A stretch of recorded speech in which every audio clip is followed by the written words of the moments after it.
Kita berjumpa lagi dalam video pembelajaran. Materi kita kali ini adalah organ batang tumbuhan. Kita ketahui bersama bahwa organ tumbuhan terdiri dari dua, yaitu organ utama yang terdiri dari akar, batang, dan daun, dan organ khusus terdiri dari bunga, buah, dan biji. Yang akan kita bahas kali ini adalah batang tumbuhan. Apa itu batang? Batang merupakan bagian tumbuhan yang amat penting. Batang dapat diumpamakan sebagai sumbu tubuh tumbuhan. Bagian ini umumnya tumbuh di atas tanah. Arah tumbuh batang menuju sinar matahari.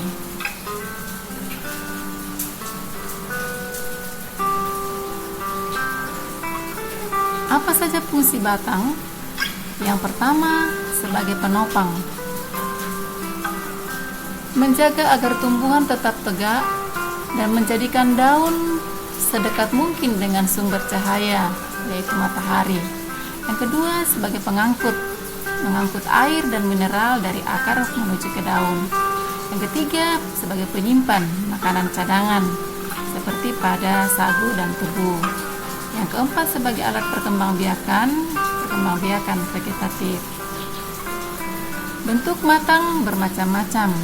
Ada yang bulat atau silindris seperti bambu, ada yang pipi, ada pula yang bersiku-siku.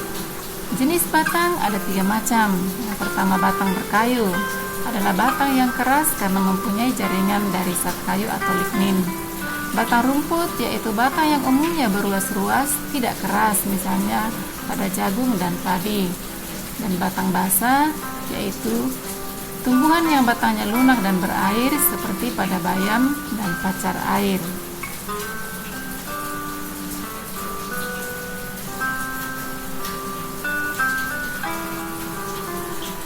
Batang ada pula yang bercabang-cabang dan ada yang tidak. Gambarannya dapat kita lihat di bawah. Monopodial terdapat pada cemara, mempunyai percabangan 1. Simpodial mempunyai percabangan banyak seperti pada sawo manila. Dan dikotom mempunyai percabangan 2 yang kita bisa lihat terdapat pada tumbuhan paku. Batang juga mengalami modifikasi. Ada yang bermodifikasi membentuk rizoma, bermodifikasi membentuk talamus, bermodifikasi membentuk umbi batang, misalnya pada kentang. Dari bagian batang juga membentuk duri seperti pada mawar, membentuk sulur seperti pada markisa, membentuk akar seperti pada semanggi. Gambaran modifikasi batang bisa kita lihat juga pada gambar di bawah. Pada gambar ini bisa kita lihat batang bermodifikasi membentuk stolon.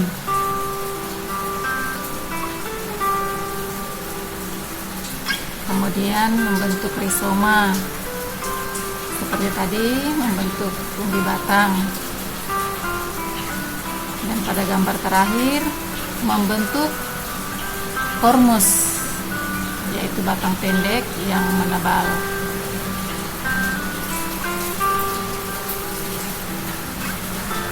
Bagaimana struktur batang itu?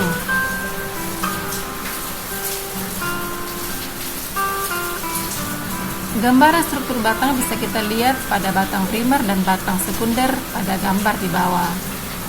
Batang primer terdiri dari epidermis bagian luar, kemudian korteks, terdapat kambium vaskuler, dan kambium intervaskuler.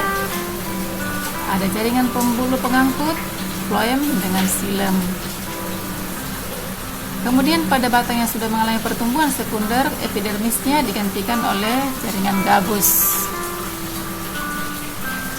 Dan pada bagian silemnya sudah mengalami pertumbuhan membesar.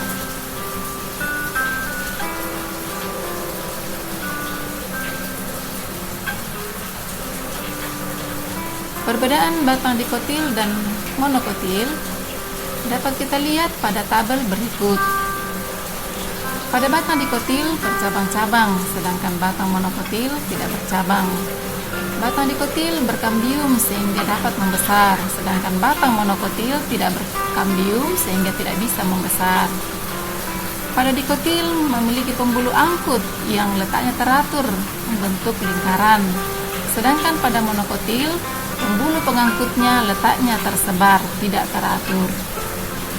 Pada batang Gymnospermae umumnya menyerupai batang dikotil.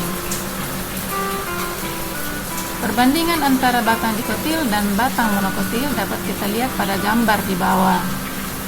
Tetapi secara umum strukturnya tersusun dari epidermis, kemudian jaringan dasar. Pada dikotil ada korteks, ampulur, kemudian pada jaringan pembuluh pengangkut pada dikotil ada xilem, floem yang diantarai oleh kambium. Sedangkan pada monokotil di antara xilem dengan floem tidak ada kambium. Demikianlah materi kita kali ini tentang organ batang tumbuhan. Selamat belajar, semoga sukses. Jangan lupa di subscribe